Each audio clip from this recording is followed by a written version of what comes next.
flipped writing. Are we ready? Whew. That's like a course in its own self.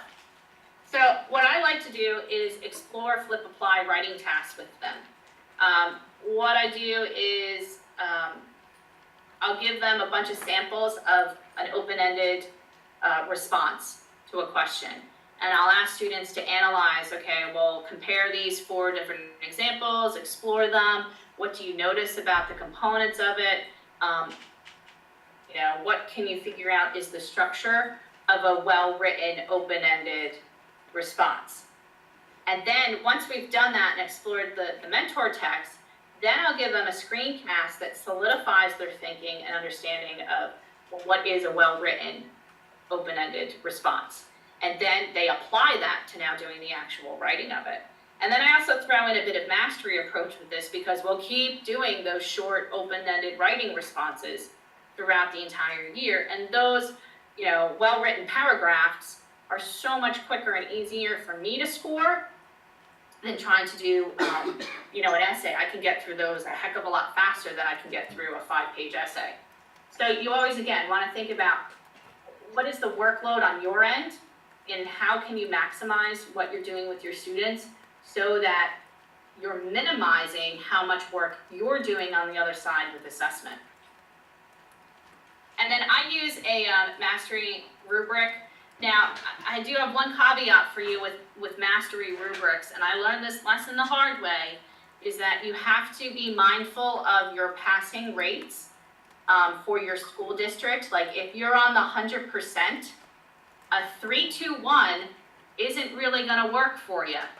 Now, even a 4-3-2-1 can be problematic. So you just have to be really mindful of, like, as you're assessing student learning, like, do you want that middle thing to be a pass? Because a 2 out of 3 isn't a really great number on the mathematical scale.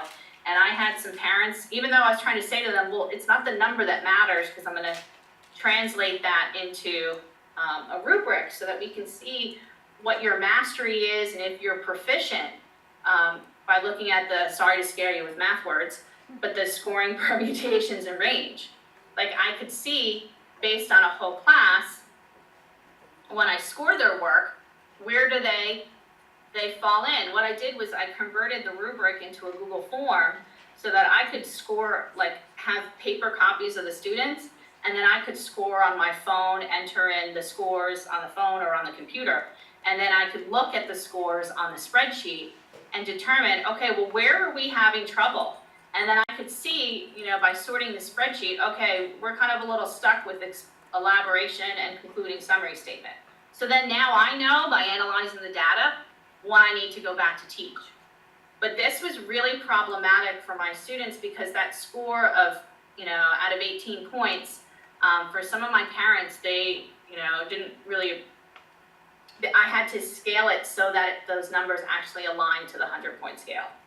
And I can talk all day long about that kind of stuff. But you can also think about how you can use the same scoring system for peer evaluation, that you're providing narrative feedback on their writing constantly. And then you want to give students a rubric to score their own writing tasks, and they spot the errors, and then of course give them opportunity for revision before they submit it in for final assessment. And I'll do that type of thing too. We did peer evaluation of their poetry explications, and I converted the rubric to a Google form. And you can see I made a real simple rubric here, 5, 4, 3, 2, 1. I learned from my mathematical mistakes before, and now it aligns better with the 100-point scale. And plus, by thinking about it in terms of quality, this was easier for the students to understand, okay, well, what was the quality of the annotated poem? What was the quality of the thesis? Okay, and by using these adjectives, it made it easier for them to understand the scoring of the rubric. And plus, again, had everything loaded onto a spreadsheet for analysis. And when you create that assignment in Google Classroom or Edmodo,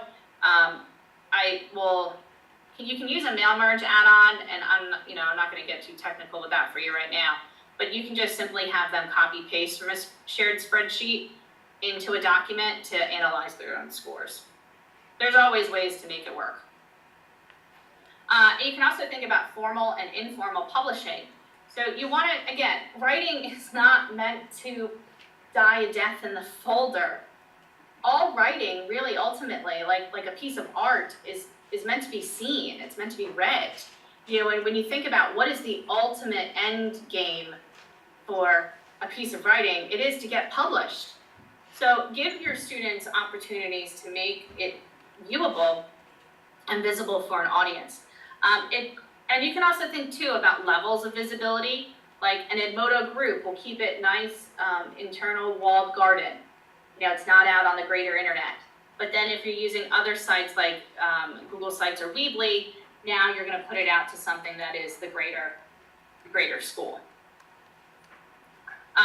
We did this with Edmodo with Scribe City, which was a group that I created with a bunch of other English teachers from around the country. And we had our students, this was like a working group where they would post their work, working drafts to Edmodo, and then they would offer feedback to it. I also replicated that with a teacher in North Jersey, and we teamed up, and her AP language and comp students, it was all one-directional feedback. They gave feedback to my 9th grade students, and the quality of the feedback was amazing. And plus, you get a great thing too, like this is Maddie. I changed her identity a little bit to kind of hide her. But Mad is one of my most introverted students ever. Like the girl never talked in class. Like she was wonderfully brilliant on paper and on digital. She's fantastic with her intelligence and her writing, but the girl just would never speak up. But Edmodo gave her a platform in which she could talk and in which she could even share her own work. I didn't ask her to publish her own poetry.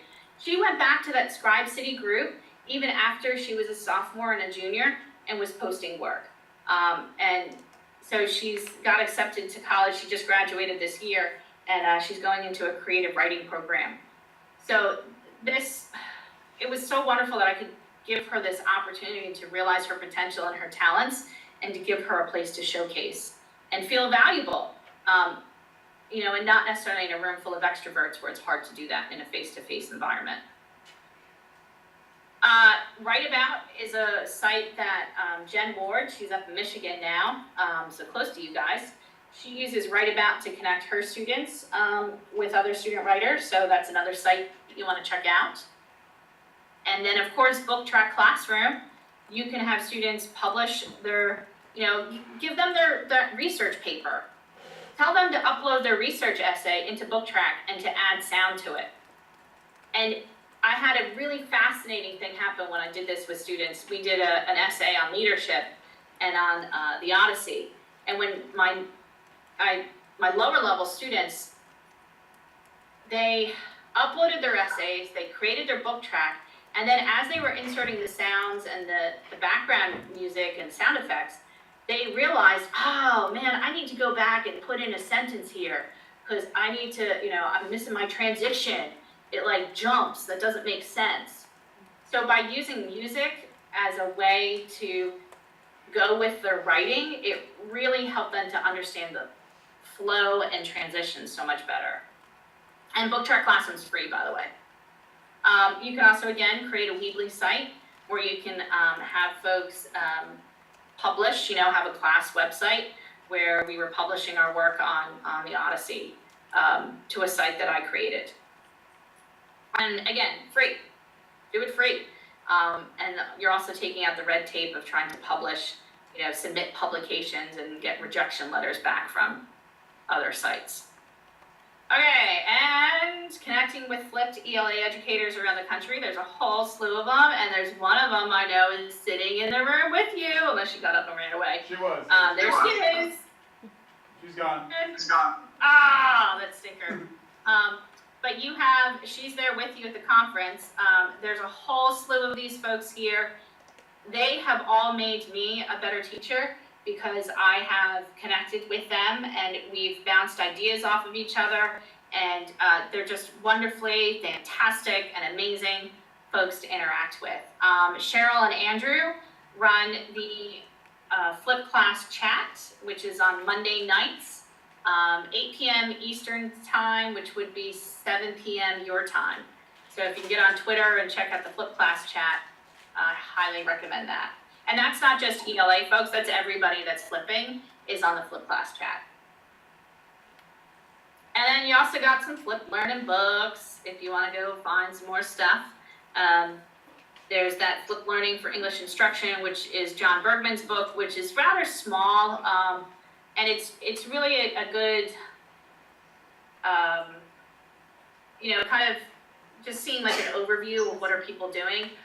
Flipping 2.0 is a few other subject areas in addition to English, but you get, again, ideas by reading it.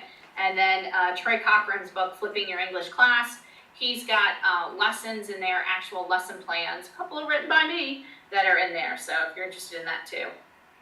Also, Doug Lemov's Reading Reconsidered, Teach Like a Champion. Oh, there's so many stuff in there, so many publications to go find. So again, you got the session slides. This is where you can find me. I am so thankful you guys are all in the room with me, and so let me back out of the presentation and quit screen sharing, and I can see all your faces and we can ask questions. How's that sound?